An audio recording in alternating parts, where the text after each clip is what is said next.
Hello guys, അപ്പൊ പുതിയൊരു വീഡിയോയിലേക്ക് സ്വാഗതം. നമ്മളിപ്പോ നിൽക്കുന്നത് വേളാങ്കണ്ണിയിലാണ് കേട്ടോ. അപ്പം ഇത് മോർണിംഗ് സ്റ്റാർ പള്ളിയുടെ ഫ്രണ്ട് വശത്താണ് നിൽക്കുന്നത്. ഈ പള്ളിയിലാണ് നമ്മുടെ മലയാളം കുർബാന എല്ലാ ദിവസവും രാവിലെ 9 മണിക്കാണ് കേട്ടോ. അപ്പം മലയാളീസ് എല്ലാം ഒന്ന് നോട്ട് ചെയ്തേക്കൂ. അപ്പം ഞങ്ങളുടെ നേരത്തെ നമ്മുടെ ഒരു വീഡിയോ നമ്മൾ പാർട്ട് 1 വീഡിയോ ഇറക്കിയിട്ടുണ്ടായിരുന്നു. അതെല്ലാവരും കണ്ടെന്ന് പ്രതീക്ഷിക്കുന്നു. അപ്പം അതിന്റെ ഒരു ബാക്കിയാണ് നമ്മൾ സെക്കൻഡ് ഡേയിൽ എന്തൊക്കെയാണ് കണ്ടതെന്നുള്ളതാണ്. അപ്പം ഇത് മോർണിംഗ് സ്റ്റാർ പള്ളിയുടെ ഇടതുവശത്ത് കാണുന്ന ഒരു ശില്പങ്ങളെയാണ് കേട്ടോ. അതായത് കർത്താവ് ഇങ്ങനെ എല്ലാവരെയും കൂടി ഇങ്ങനെ സൗഹൃദത്തോടെ പിടിച്ചിരിക്കുന്ന ഒരു പ്രതിമയാണ്. അപ്പം എല്ലാവരും നമ്മൾ കാഴ്ചയൊക്കെ കണ്ടോട്ട് ഇങ്ങനെ നോക്കി നിൽക്കാം. ഇതാണ് മോർണിംഗ് സ്റ്റാർ പള്ളിയുടെ സൈഡ് വ്യൂ ആണത്.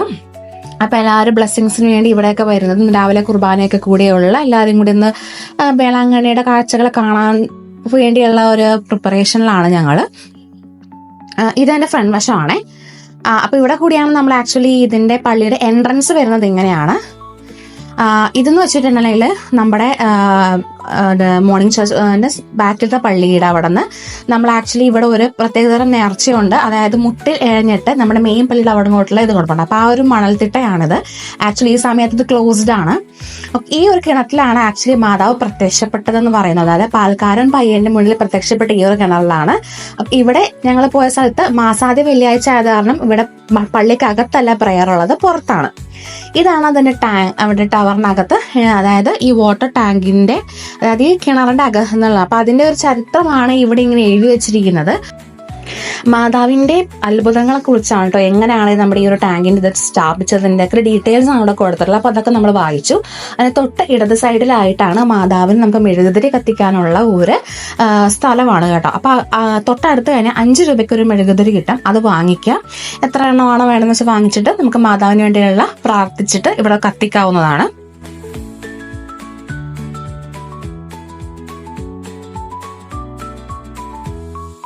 അപ്പൊ അവിടെ നമ്മൾ പ്രാർത്ഥിച്ചു കഴിഞ്ഞിട്ട് നമ്മൾ നടക്കുവാണ് മെയിൻ പള്ളിയോട് അങ്ങോട്ട്. അപ്പൊ ഈ വണ്ടി ശ്രദ്ധിച്ചായിരുന്നു, അത് നടക്കാൻ കാലിന് ബുദ്ധിമുട്ടുള്ളവർക്ക് പള്ളിയുടെ വക തന്നെ ഫ്രീ ആയിട്ട് നമുക്ക് ഈ ഒരു വണ്ടിയിൽ കയറി വരാവുന്നതാണ്. ഇതങ്ങനെ കുറച്ച് പള്ളിയുടെ വക തന്നെ റിട്രീറ്റ് സെന്റർ ഒക്കെയാണ് ആക്ച്വലി അടച്ചു കിടക്കുമായിരുന്നു. അങ്ങനെ ഒരു പോകുന്ന വെച്ച് കഴിഞ്ഞാൽ 1 കിലോമീറ്ററോളം അത് നടക്കാനുണ്ട് കേട്ടോ മെയിൻ പള്ളിയിൽ നിന്ന്. അപ്പൊ കാലിന് ബുദ്ധിമുട്ടുള്ളവർക്ക് നമുക്ക് എന്ത് ചെയ്യാം, ഈ ഒരു വണ്ടിയുടെ നമുക്ക് ഈ ഒരു ഫെസിലിറ്റി നമുക്ക് യൂസ് ചെയ്യാവുന്നതാണ്. അങ്ങനെ ഇരുവശത്തും കച്ചവടക്കാരൊക്കെ ഇന്ന് മെഴുകുതിരിയും അവരുടെ ലോക്കും അതൊക്കെ ഓരോ ബ്ലെസ്സിങ്സ് രണ്ടിൽ സാധനം വിൽക്കുന്നുണ്ട്.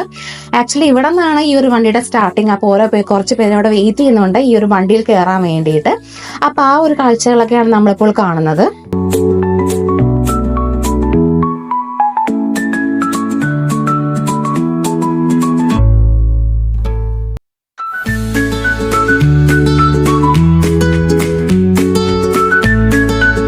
സെക്ഷനിലാണ് നമ്മൾ ക്വാർട്ടേഴ്സിൽ നിന്ന് നമ്മൾ റൂം വെക്കേറ്റ് ചെയ്യുമ്പോൾ ഇവിടെ വന്നിട്ട് കീ കൊടുത്തിട്ടായിരിക്കും നമ്മൾ വെക്കേറ്റ് ചെയ്യുന്നത്. അപ്പം നമുക്ക് അതിന്റെ കോഷൻ ഡെപ്പോസിറ്റ് എന്താണെന്നുണ്ടെങ്കിൽ ഇവിടെ നിന്നായിരിക്കും റീഫണ്ട് ചെയ്യുന്നത്. തൊട്ടടുത്തിട്ട് ഒരു ATM കൗണ്ടറൊക്കെ ഉണ്ട്.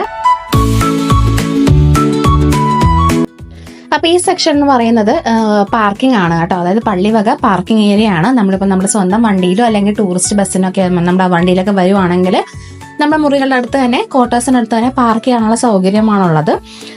നമുക്ക് എന്ന് വെച്ച് കഴിഞ്ഞാൽ കുറെ വഴിയുടെ കച്ചവടങ്ങളെ കാണാൻ പൂ വിൽക്കുന്നതൊക്കെ ആയിട്ടുള്ളത്.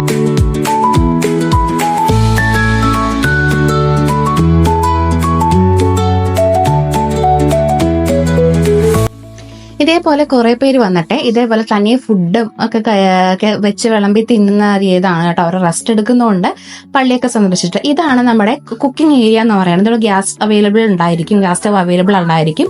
നമ്മൾ പാത്രങ്ങളൊക്കെ ഇവിടെ നിന്ന് വാടക എടുത്തിട്ട് നമുക്ക് ഫുഡ് ഇവിടെ കുക്ക് ചെയ്യാവുന്നതാണ്. നമ്മൾ മണിക്കൂറിനായിരിക്കും കേട്ടോ കാശ് എടുക്കുന്നത്. അങ്ങനെ ഇതൊക്കെ എന്ന് വെച്ച് കഴിഞ്ഞാൽ പള്ളി വക തന്നെ, അതായത് വേളാങ്കണ്ണി പള്ളി വക നമുക്ക് പ്രൊവൈഡ് ചെയ്യുന്ന ഓരോരോ ക്വാർട്ടേഴ്സുകളാണ്. അങ്ങനെ സെന്റ് ലൂക്ക് ഉണ്ട്, അസീസി ഉണ്ട്, അങ്ങനെ സെന്റ് പീറ്റേഴ്സ് അങ്ങനെയുണ്ട്, ഇൻഫന്റ് ജീസസ്, അങ്ങനെ ഓരോന്നിനും ഓരോ ബ്ലോക്കായിട്ട് തിരിച്ചിട്ടുള്ളതാണ്.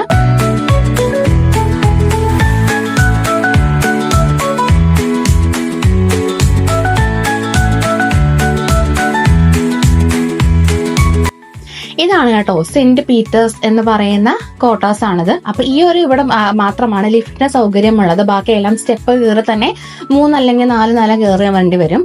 അപ്പൊ എല്ലാവരും റൂം ബുക്ക് ചെയ്യുമ്പോൾ മാക്സിമം ഇത് പുതിയ ബിൽഡിംഗ് ആയതുകൊണ്ട് എല്ലാം ഫ്രഷ് ആയിട്ടൊക്കെ നല്ല നീറ്റും ആയിരിക്കും.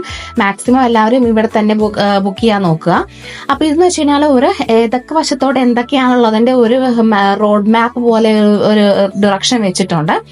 ഇതെന്ന് വെച്ച് കഴിഞ്ഞാൽ നമുക്ക് ആരാധന ഇതുണ്ട്, അല്ലാതെ കുമ്പസാരിക്കാനുള്ള സ്ഥലമുണ്ട്, പള്ളിയുണ്ട്. അപ്പൊ കുമ്പസാര പള്ളിയിലോട്ടുള്ള ഒരു ഇതാണ് കേട്ടോ കുമ്പസാര പള്ളി എന്ന് പറഞ്ഞിട്ടുണ്ടെങ്കിൽ നമുക്ക് കുർബാന സ്വീകരണത്തിന് ഒരുക്കമായിട്ടുള്ളത് ഇവിടെ വന്നിട്ട് കുമ്പസരിച്ചിട്ട് നമ്മൾ അപ്പുറത്ത് ആരാധന ഒരു ചാപ്പലുണ്ട്, ആ ചാപ്പലിൽ പ്രാർത്ഥിച്ചിട്ട് ഒരുക്കമായിട്ട് നമുക്ക് കുർബാന സ്വീകരിക്കാൻ വേണ്ടിയുള്ള പള്ളിയും അതിന്റെ ഇതൊക്കെയാണ് കേട്ടോ ഇവിടെ വരുന്നത്.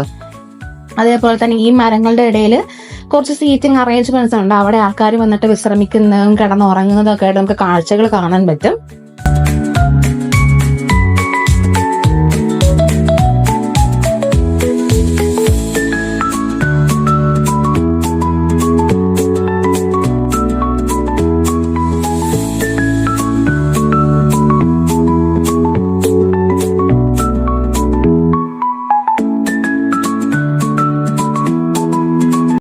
അങ്ങനെ നമ്മൾ കുറച്ച് ഫ്രണ്ടിലോട്ട് നടന്നു വരുമ്പോഴാണ് ഈശോന്റെ കുറച്ച് രൂപങ്ങൾ കാണാൻ കേട്ടോ. ഈശോന്റെ ഓരോ അത്ഭുത പ്രവർത്തനങ്ങളുടെ ഇതായിട്ടാണ് കാണിക്കുന്നത്. അതായത് നമ്മുടെ മെയിൻ പള്ളിയുടെ തൊട്ട് എതിർവശത്താണ് കേട്ടോ ഈ ഒരു സെക്ഷൻ വരുന്നത്, ഈ ഒരു ഇത് വരുന്നത്. അപ്പൊ അവിടെ നിന്ന് കുറെ പേര് ഫോട്ടോസും വീഡിയോസും ഒക്കെ എടുക്കുന്നുണ്ടായിരുന്നു. ഇതാണ് കേട്ടോ ഞാൻ പറഞ്ഞില്ല മെയിൻ പള്ളിയുടെ ബാക്ക് വശത്ത് നിന്നിട്ട് നമുക്ക് നോക്കിക്കഴിഞ്ഞു കഴിഞ്ഞാൽ വേളാങ്കണ്ണിയിൽ വരുന്നവർ പ്രത്യേക കാര്യസാധ്യത്തിന് വേണ്ടി മാതാവിനെ അർപ്പിച്ച് മുട്ടിൽ ഇഴയുന്ന ഒരു ഇതുണ്ട്. അപ്പൊ ആ ഒരു മണൽത്തട്ട ആക്ച്വലി ക്ലീൻ ചെയ്തുകൊണ്ടിരിക്കുകയാണ്.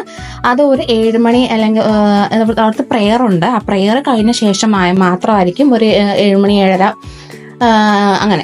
ഇന്നത്തെ ദിവസം മാസാദ്യ വെള്ളിയാഴ്ച ആയതുകൊണ്ട് 8 മണിക്കായിരിക്കും അത് തുറന്നു കൊടുക്കുക. ഇതാണ് കേട്ടോ നമ്മുടെ പള്ളിയുടെ മെയിൻ ആൾത്താര വരുന്നത്. പഴയ പള്ളിയാണ് കേട്ടോ ഇത് മാതാവിന്റെ ഇതുള്ള. അതിന്റെ വലതുവശത്താണ് ഈ നമുക്ക് നമ്മുടെ കാര്യം സാധിച്ചിട്ട് അല്ലെങ്കിൽ കാര്യസാധ്യത്തിന് വേണ്ടിയുള്ള വീടില്ലാത്തവർക്ക് വേണ്ടിയുള്ള ലോക്ക് കീ ആയിട്ട് വന്നിട്ട് പൂട്ടിനകത്ത് കൊണ്ടുപോയിടും.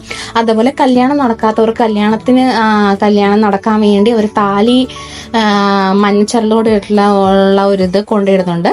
അതേപോലത്തെ കുഞ്ഞുങ്ങളില്ലാത്തവർക്ക് ഉണ്ടാകാൻ വേണ്ടി തൊട്ടിൽ കെട്ടിയിട്ടേക്കുന്നത്. അതേപോലെ ഒക്കെ നമ്മുടെ ഇതിന് ചുറ്റും നമുക്ക് കാണാൻ സാധിക്കും. എന്നാൽ പ്രാർത്ഥിച്ചിട്ട് കൊണ്ടിട്ടിട്ടുണ്ടെങ്കിൽ പിന്നെ നമുക്ക് സാധിച്ച ശേഷം വന്നിട്ട് അവർ ഈ ഒരു ഫാമിലി ശരിക്കും അത് കൊണ്ടുപോയി ഇട്ട് കഴിഞ്ഞതാണ്. എന്നിട്ട് വീട് വെച്ചതിന് ശേഷം അവർ ഓരോ ലോക്കും വന്ന് പൂട്ട് തുറന്നു നോക്കുവാണ്, അവർ സ്വന്തം ലോക്ക് ഉണ്ടോ എന്നറിയാൻ വേണ്ടി. അപ്പം ഇതൊക്കെയാണ് നമ്മുടെ ഒരു വേളാങ്കണ്ണി കാഴ്ചകൾ എന്ന് പറയുന്നത്. അങ്ങനെ ഇത് ബീച്ചിന്റെ സൈഡിലോട്ട് പോകുന്നതാണ്. ഞങ്ങൾ കുറച്ച് കടകൾ നമ്മൾ എക്സ്പ്ലോർ ചെയ്തു. നമ്മൾ ഫസ്റ്റ് പാർട്ട് വീഡിയോയിൽ കാണിച്ചായതുകൊണ്ട് നമ്മൾ ഒന്നും കൂടി കാണിക്കുന്നില്ല. പിന്നെ ഞങ്ങൾ ശരവണ ഭവനിൽ നിന്നാണ് കേട്ടോ ഫുഡ് നമ്മൾ കഴിച്ചത്. നമ്മൾ ഫസ്റ്റ് വീഡിയോയിൽ പറഞ്ഞു നമുക്ക് ഫുഡ് ഒരുവിധം നന്നായിട്ട് കഴിക്കാവുന്നത് പള്ളിവക റൂമിലും പിന്നെ ഉള്ള ശരവണ ഭവനിലുമാണ് ആക്ച്വലി ടേസ്റ്റും ഇതായിട്ട് നമുക്ക് ഒരു കേരള ഫുഡ് എന്ന് പറയാൻ പറ്റുന്നത്. പിന്നെ ഞങ്ങൾ ജിഗർദണ്ഡയും കൂടി ഞങ്ങൾ ട്രൈ ചെയ്തു. അതായത് തമിഴ്നാട്ടിൽ വന്നിട്ടുണ്ടെങ്കിൽ ജിഗർദണ്ഡ മസ്റ്റ് ആണല്ലോ. അതിന്റെ ടേസ്റ്റും കൂടി നമ്മൾ അറിയാൻ വേണ്ടിയിട്ട് ആദ്യമായിട്ടാണ് കഴിക്കുന്നത്. അപ്പൊ ഈ ശരവണ ഭവന്റെ തന്നെ തൊട്ട് ഓപ്പോസിറ്റ് അവരുടെ തന്നെ കടയിലെ ജ്യൂസ് സെന്റർ ഉണ്ട്. അവിടെ നിന്നാണ് കേട്ടോ ജിഗർദണ്ഡ ഉള്ളത്. ഒരെണ്ണത്തിന് 80 രൂപയാണ് വരുന്നത്. ഇത് കുടിച്ചതിന് ശേഷം ഞങ്ങൾ നേരെ പോകുന്നത് വേളാങ്കണ്ണി സ്റ്റേഷനിലോട്ടാണ്. 6:25 സ്റ്റാർട്ട് ചെയ്യുന്ന വേളാങ്കണ്ണി എക്സ്പ്രസ്സിലോട്ടാണ് ഞങ്ങൾക്ക് എറണാകുളത്തോട്ട് പോകേണ്ടത്. അടുത്ത ദിവസം 11:25 സൗത്ത് റെയിൽവേ സ്റ്റേഷനിൽ എത്തുന്നത്. അപ്പോൾ ഇത്രയേ ഉള്ളൂ ഞങ്ങളുടെ വേളാങ്കണ്ണി വിശേഷങ്ങൾ. നിങ്ങൾക്ക് വീഡിയോ ഇഷ്ടമായെങ്കിൽ ലൈക്ക് ചെയ്യുക, ഷെയർ ചെയ്യുക, സബ്സ്ക്രൈബ് ചെയ്യുക. എന്തെങ്കിലും തെറ്റുകളുണ്ടെങ്കിൽ കമന്റ്സിലൂടെ അറിയിക്കുക. ഇംപ്രൂവ്മെന്റ്സും കാര്യങ്ങളൊക്കെ പ്രതീക്ഷിക്കുന്നു. ഓക്കെ, അപ്പോൾ എല്ലാവർക്കും ടാറ്റാ.